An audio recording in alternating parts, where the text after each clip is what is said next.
Hi, so today I'm going to start with the definition of learning. Learning happens when experience, including practice, produce a stable change in someone's knowledge or behavior. The change may be intentional or not, but to qualify as learning, the change must occur because of experience as the individual interacts with his or her environment.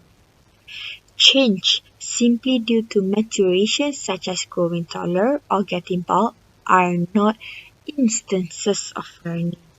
Similarly, temporary change due to illness, fatigue, or short-lived physical deprivations are not part of learning, although of course people do learn how to cope with such problems.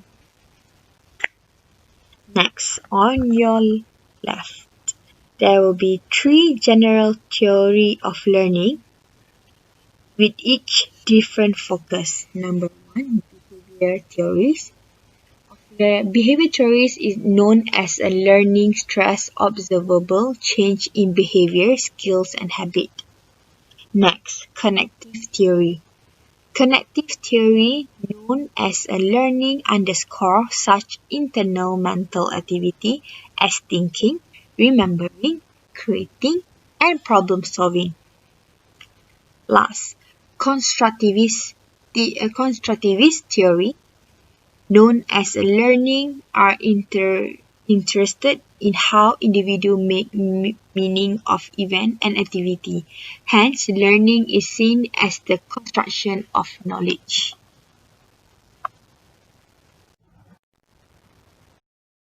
Okay, now I'm going to continue with the next reinforcement.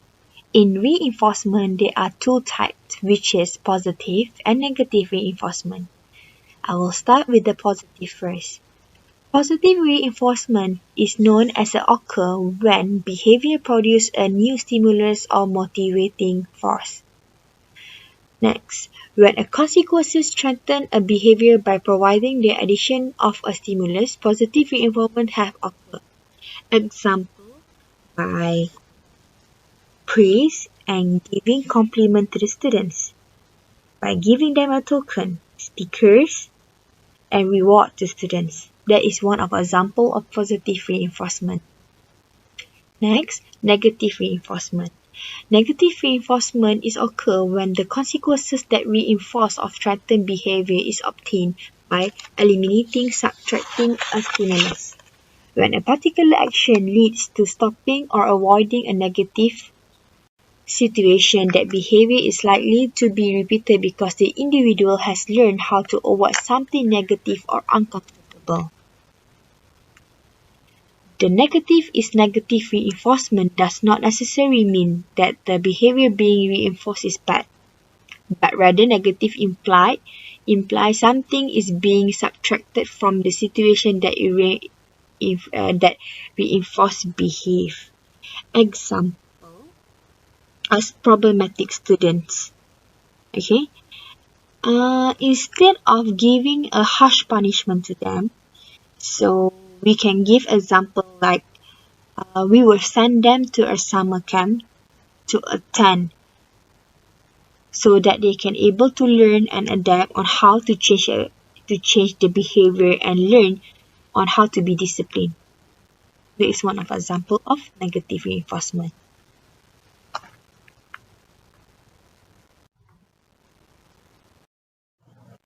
Next, punishment. The first type of punishment is direct punishment. Direct punishment because it occurs when the participants of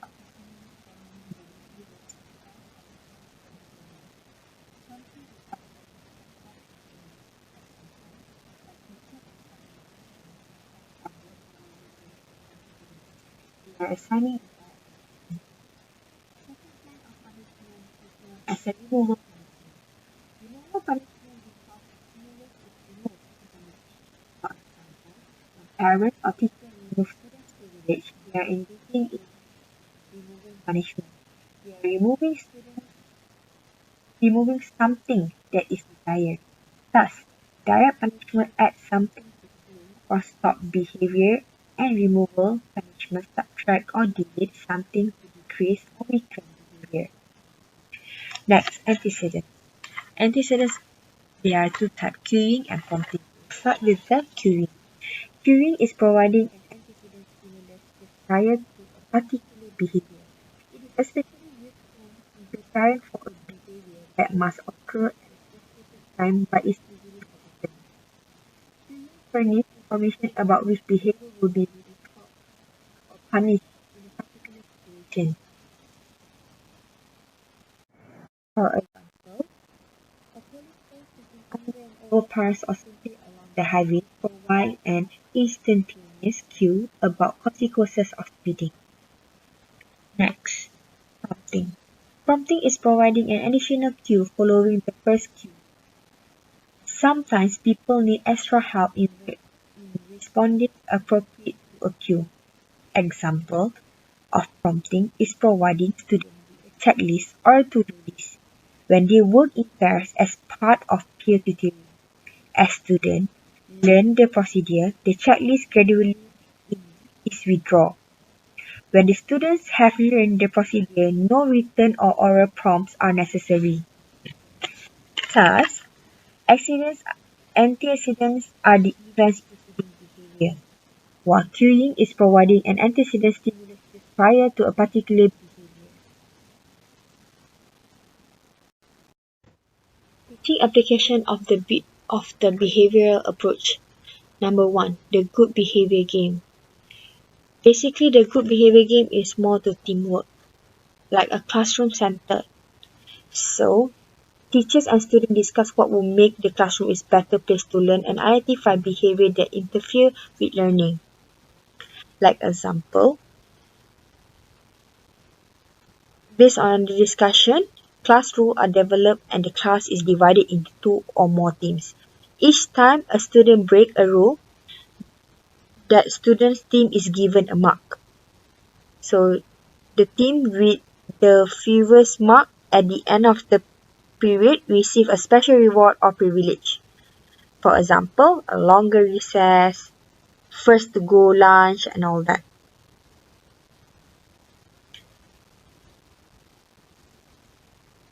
Next, positive behavior support based on functional behavior assessment. Receive attention from other teacher, parent, and peer. Escape from some unpleasant situation, academic or social demand. Get a desired item or activity. Meet a sensory need such as stimulation from rocking or flapping arms for some children with autism. Next, positive behavior support based on a functional behavior assessment. This is known as a process of understanding the problem behavior is known as a functional behavior FBA, a collection of method or procedure used to obtain information about antecedents behavior and consequences to determine the reason or functioning of the behavior. For example, as soon as the reason for the behavior is known, teacher can devise way of supporting positive behavior that will serve the same why function. For example, we once worked with a middle school principal who was concerned about a boy who was having trouble in a number of subjects, especially math. The students discharged the math class at least twice a week and end up in the principal's office. When he arrived, the boy got the principal's undivided attention. After a scolding, they talked about sport because the principal liked the student and was concerned that because the boy's father had died several years ago, he had no male role model. It is easy to spot the function of the classroom disruption. They always lead to escape from math class, negative reinforcement, and one time with the principal, positive reinforcement after a little bit of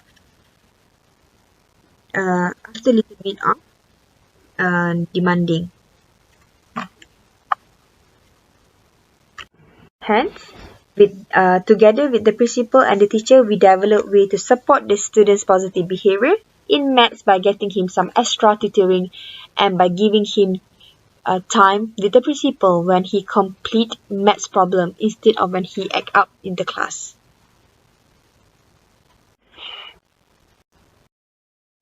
Next, Positive behavior support. Students with disability and those at risk for special education placement. Positive behavior support are intervention designed to replace problem behavior with new action that serve the same purpose for the students. Positive behavior support based on functional behavior assessment can help students with disabilities succeed in inclusion classroom. Learning objective. Instructional objective is clear and unambiguous description of the teacher's education aims for students. There are three parts. The first one is intended students' behavior, the condition under which the behavior will occur, and the criteria for acceptable performance of the behavior. Last but not least is the direct instruction, which is the direct instruction procedure described in this section is fit a specific set of circumstances because they have involved from a common strand of inquiry. So basic skill, clear structure knowledge, and essential skills such as science, fact, mathematics, computations, reading vocabularies, and grammar rules. A little bit short of the notes is that skill involve tasks that can be taught step by step and tested by standard tests. Cognitivism is a theoretical framework for understanding the mind that gained credence in 1950s. The movement was developed as reaction to behaviorism.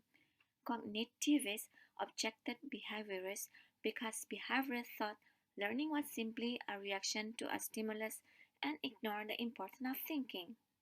Major contributors to the development of cognitive theory are Noam Chomsky, Brunner,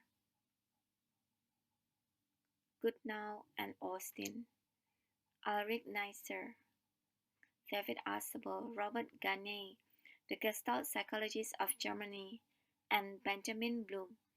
Let's look at the history of cognitivism. Tolman is the only behaviorist who found the stimulus response theory unacceptable because reinforcement was not necessary for learning to occur. Jean Piaget was the first psychologist to make a systematic study of cognitive development. Piaget explored changes in internal cognitive structure. His theory of cognitive development suggests that children move through four different stages of mental development. His theory focuses not only on the understanding how children acquire knowledge, but also on understanding the nature of intelligence. Lev Vygotsky was a Russian psychologist who argued that culture has a major impact on a child's cognitive development.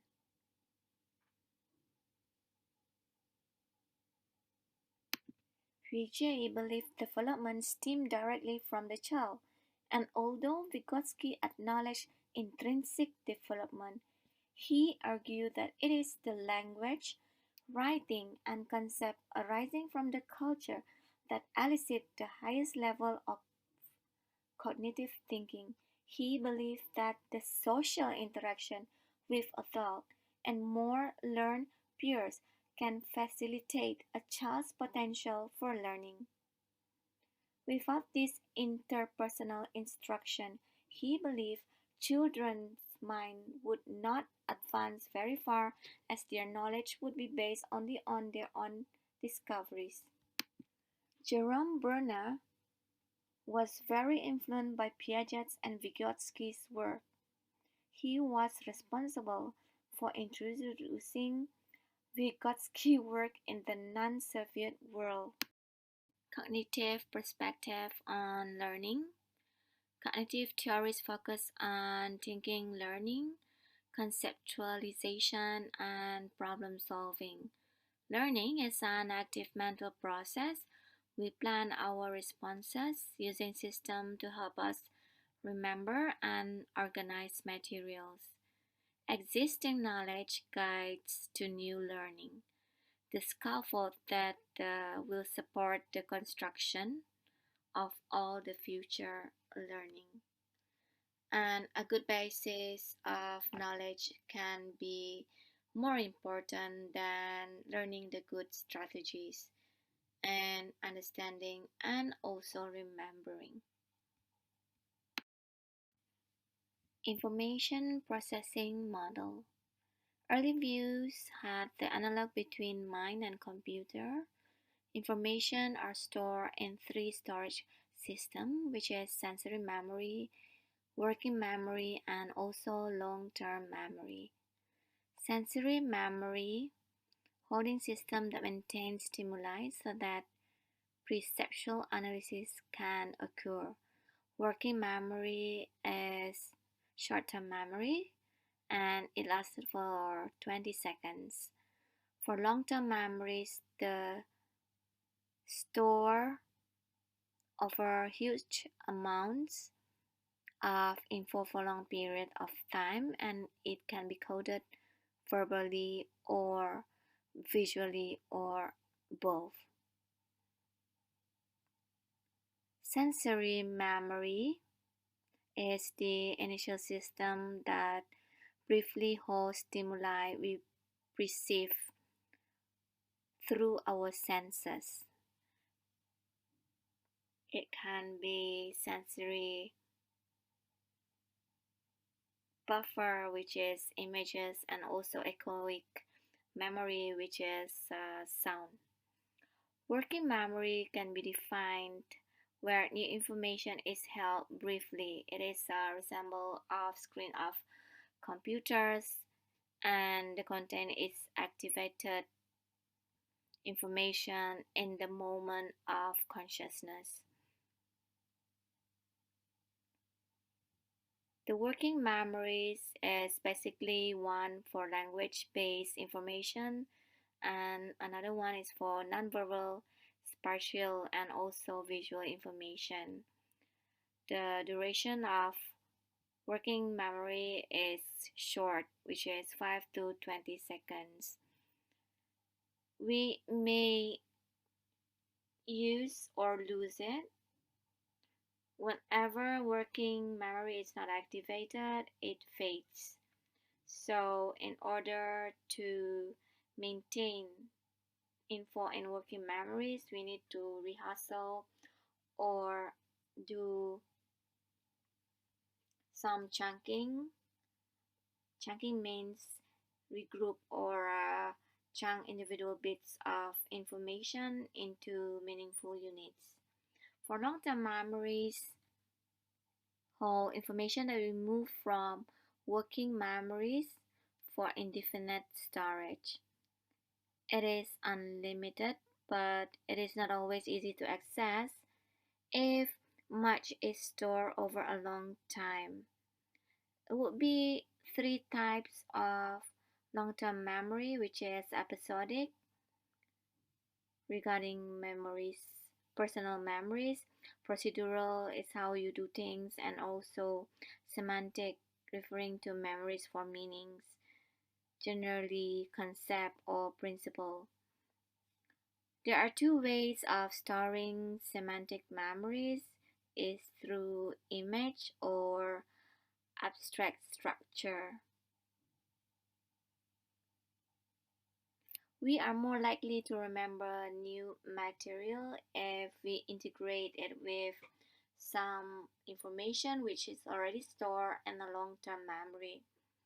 So there are three ways to facilitate this kind of integration, which is celebration, is to add meaning to the new info by connecting it to existing knowledge. And we might also organize structuring information so that it helps you to remember general ideas and specific example. We may also integrate it through context where we learn physical and emotional aspect of context along with the information that we process within the context, meaning replicating context helps to recall the information. Overall, the more completely information is processed, when we first learn it, it is the better of our chances of remembering it. Metacognition is individual awareness of his or her own cognitive processes and how they work. So, metacognitive understanding is to regulate the learning of planning, monitoring, and also evaluation. So, these skills begins to develop at the age of 5 to 7, and I can improve throughout the school. Teaching applications of the cognitive approach. There are some guiding principles on cognitive approach. If you can refer to your textbook on page 70, there are 13 guiding principles, but in my slides, I only choose 5.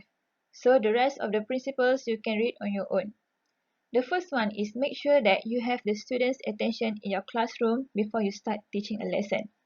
Second, help students focus on the most important information, because if they don't focus, they won't remember the important information. Then, help students make connection between new information and what they already know. For this case, maybe the teachers can provide some examples or references for students to connect the information. Next is provide review and repetition of information.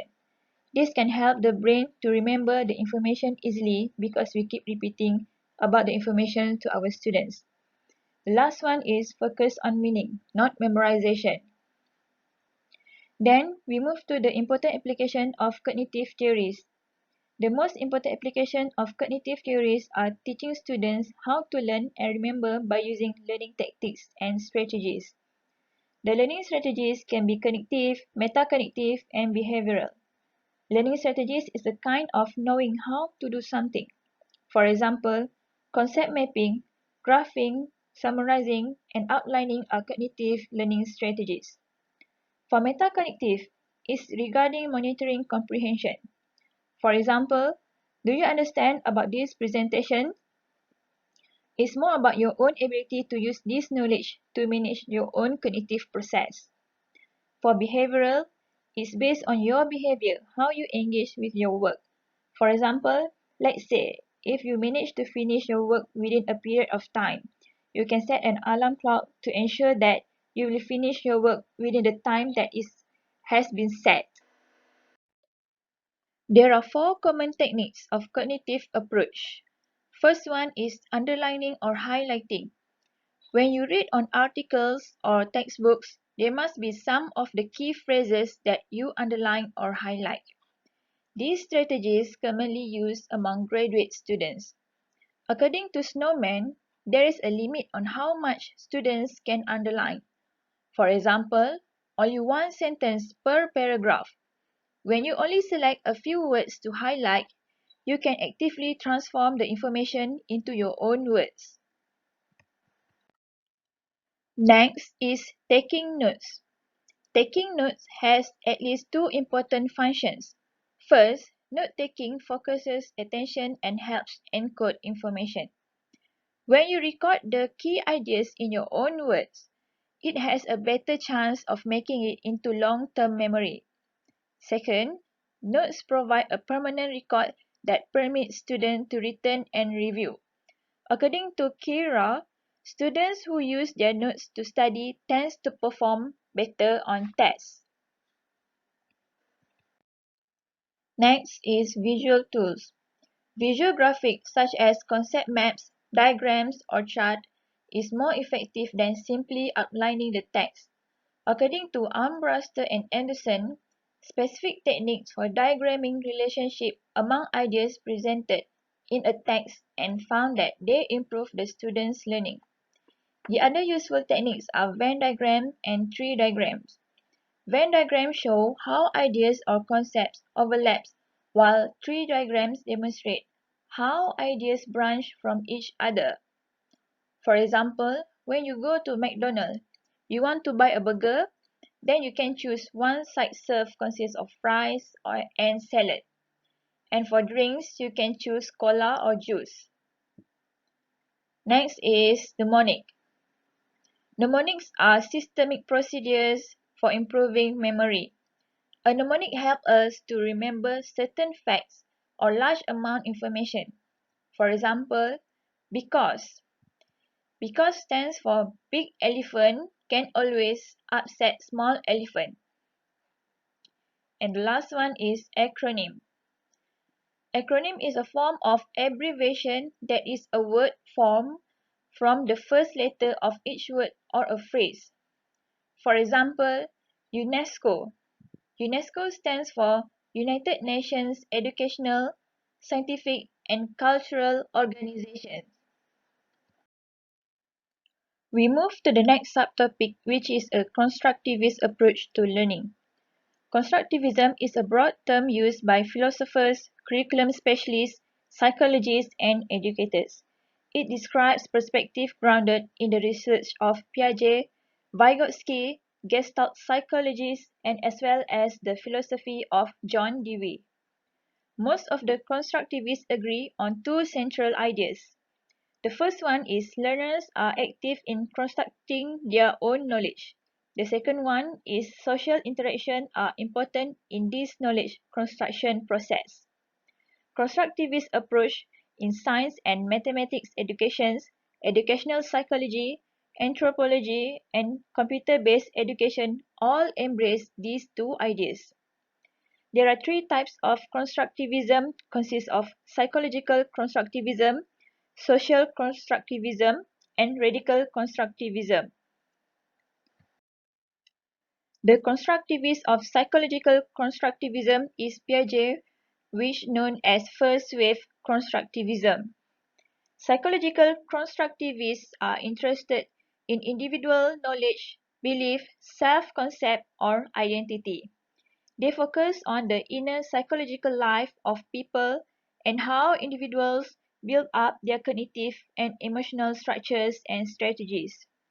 For example, Piaget proposed a sequence of cognitive stages that all humans pass through. Thinking at each stage builds on and incorporates previous stages as it becomes more organized and adaptive and less tied to concrete events. Piaget described how individuals develop schemes. Schemes are organized systems of action or thought that allow us mentally represent or think about the objects and events in our world. There are two processes are applied to scheme. The first one is assimilation and the second one is accommodation. Assimilation involves trying to understand something new by applying existing schemes, while accommodation occurs when a person must change the existing ways of thinking to respond to a new situation. Piaget's psychological constructivist perspective was less concerned with correct representation and more interested in meaning as constructed by the individual.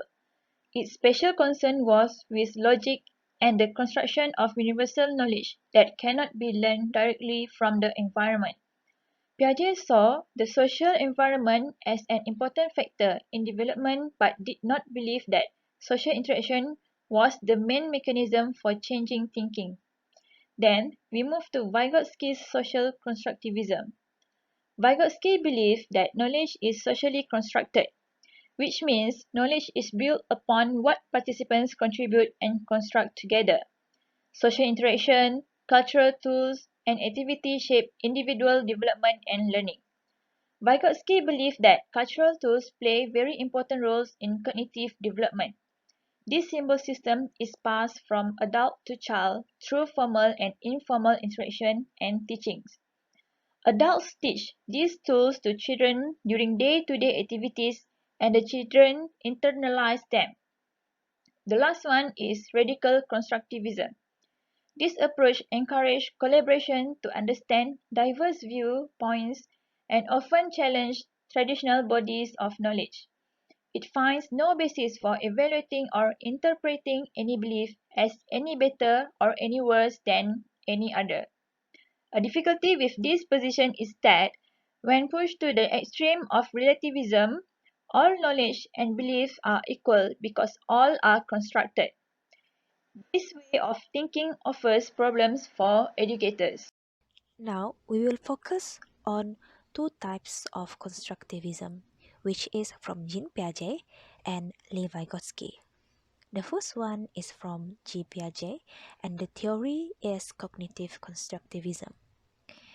Cognitive constructivism said that it is structured for the individual.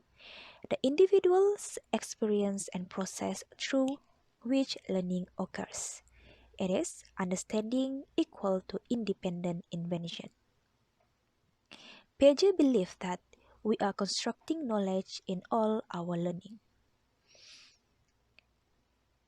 Cognitive constructivism, which is about how the individual learner understands things in terms of developmental stages. The second type of constructivism theory is from Lev Vygotsky, which is social constructivism. Social constructivism said that it is structured in a social context, which is it negotiated learning through interaction with others, meaning to say the understanding is equal to the social in origin.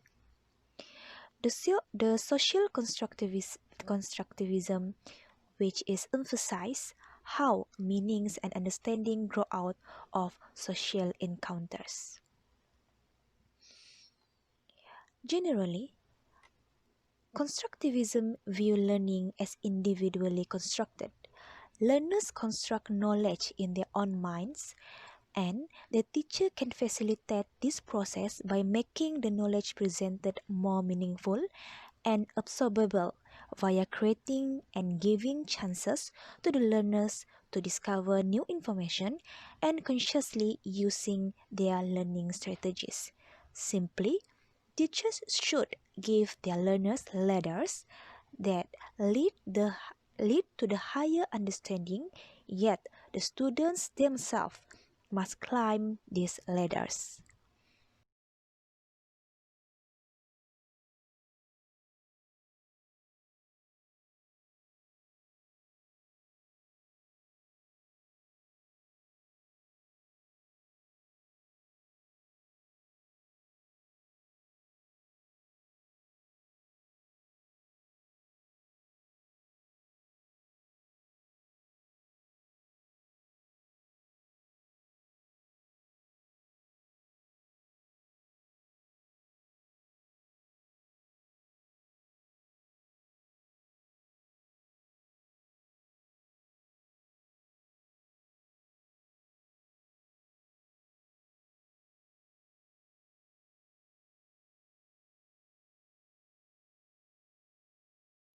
Now, we move to how is knowledge constructed based on these two types of constructivism theory.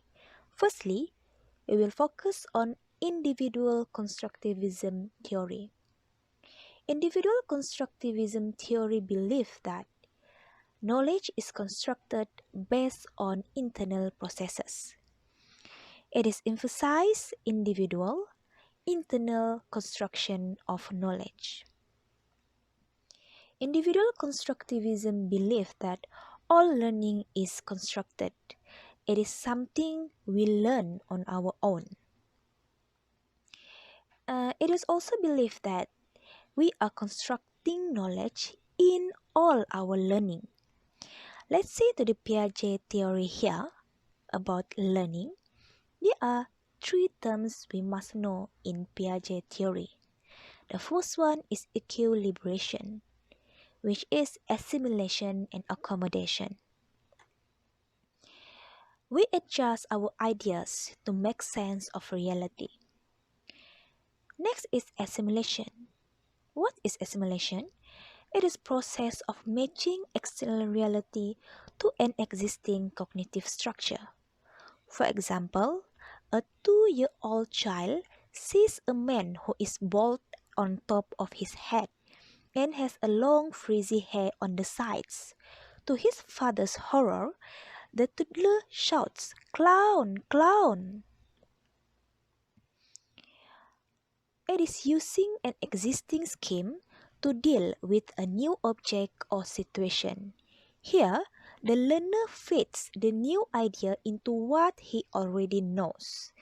In assimilation, the scheme is not changed. It is on.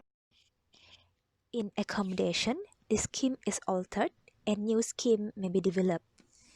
With this knowledge, the boy was able to change his scheme of clown and make this idea fit better to a standard concept of clown. That is explanation on how knowledge is constructed based on individual constructivism theory. Next one, we move on to how is knowledge constructed based on social constructivist theory. Social constructivist theory believes that knowledge is constructed by both external and internal factors. It is said that knowledge is constructed based on social interactions and experience. Every function in child's cultural development appears twice, first on the social level and later on the individual level.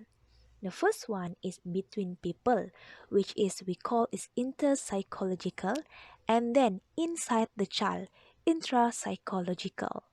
Now I will give you the examples for more understanding. Schaeffer 1999 gives the example of a young girl who is given her first jigsaw. Alone, she performs poorly in attempting to solve the puzzle. Here, the child doesn't know anything. She doesn't have any prior knowledge to solve the puzzle.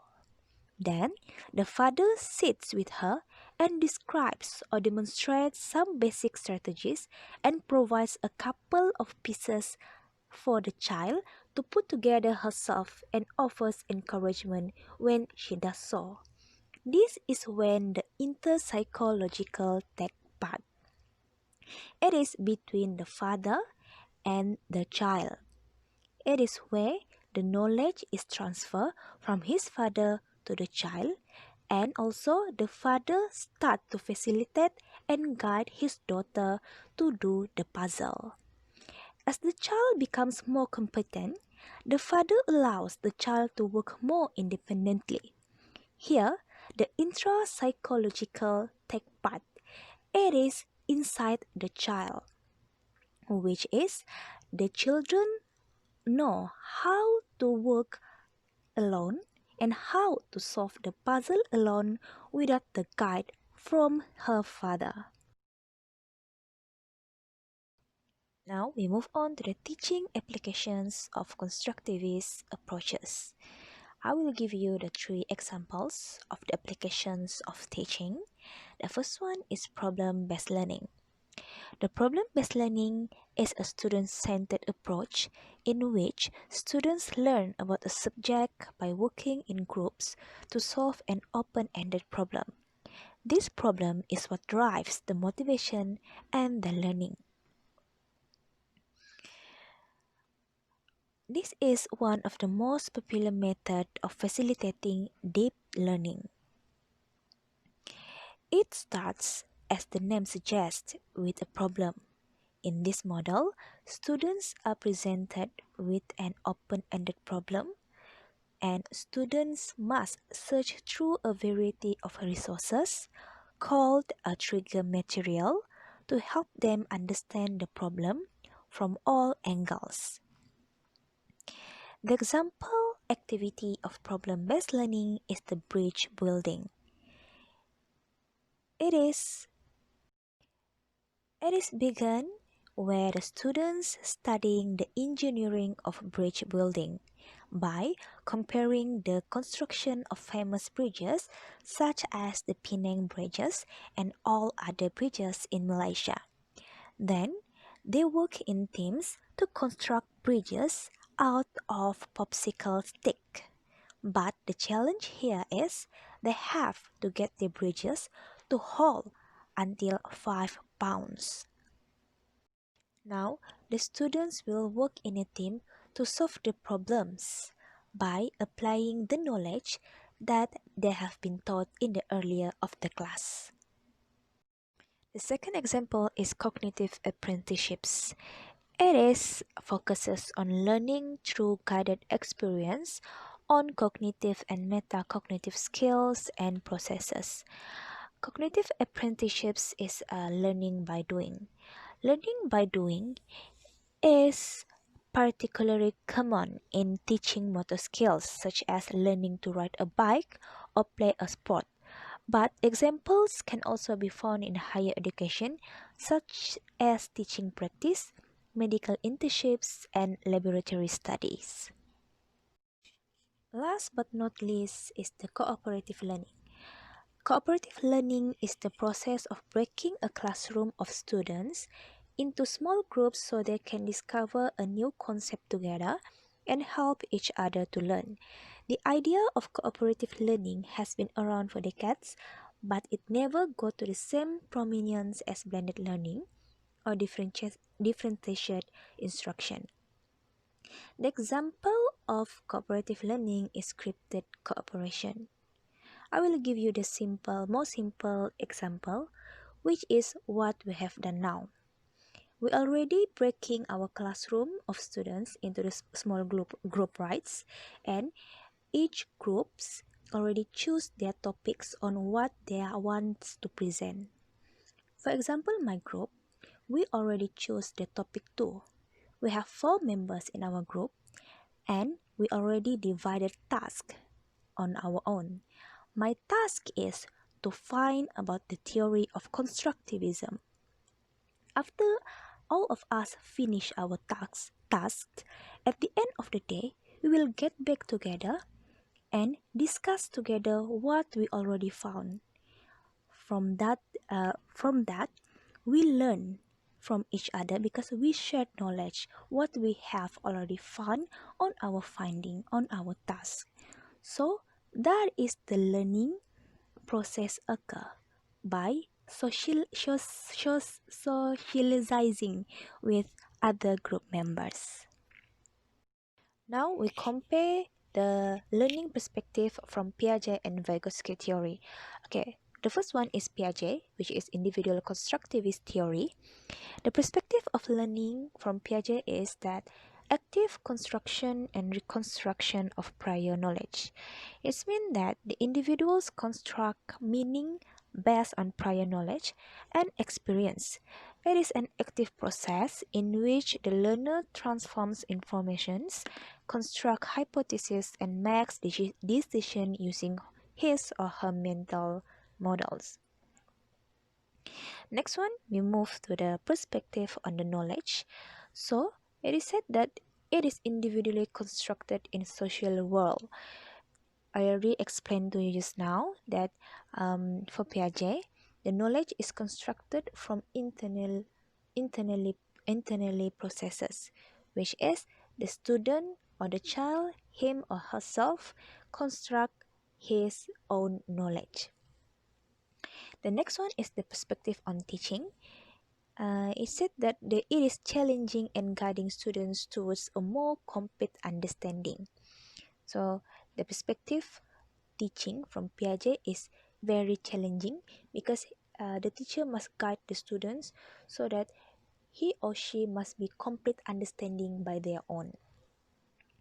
But last but not least is the role of teacher, classmates, and students. It is very different role between Piaget and Vygotsky theory. So we see here the role of teacher in Piaget theory is at the guide and facilitator, and it also help the student to think and listen to the students' new thinking. So the teacher will help the students, while the role of classmate is not essential. Piaget said that the role of classmate is not essential here because the knowledge is constructed by his or her own by internal processes. So the classmate role is not that essential to Piaget. And the role for students is active instructor of knowledge and active thinker and interpreter, since the main important role to to construct knowledge in Piaget theory is the individual itself. Now we move on to the Vygotsky theory, which is social constructivist. The perspective on learning is that a collaborative construction of socially defined knowledge and values. It is occurs through socially constructed opportunity. It is said that the learning emphasizes the role of the teacher, parents, peers, and other community members in helping learner to master concept that they would not be able to understand on their own. So here the learning and the social is play important role in learning. Okay, next one is the knowledge. Okay, the knowledge from this perspective is that external worlds model the mind, and the knowledge is internalization of social activity. It means that it is mutually constructed with others. It is both external and internal factors. So the knowledge is constructed from both external and internal factors from the students and from the teachers. So that the student and the teacher here plays important role. They both plays an important role to construct a knowledge. Next one is teaching. The perspective on teaching is that teacher and students co-constructing knowledge. Same, just as I already explained just now, that the teaching only co-constructing from the teacher and the student. If these two doesn't actively participate, the knowledge cannot be occur and cannot be construct. Okay, next one is the role. Okay, the role of teacher in Vygotsky theory is as a facilitator, a guide, and help to co-construct knowledge. And compared to the Piaget theory, for Vygotsky theory, the role of classmate is a part of process knowledge construction. Piaget say the role of classmate is not essential, but for Vygotsky, the classmate have their own role, which is the part of process knowledge construction. Because it is socially, because when we socialize, then the knowledge will construct also.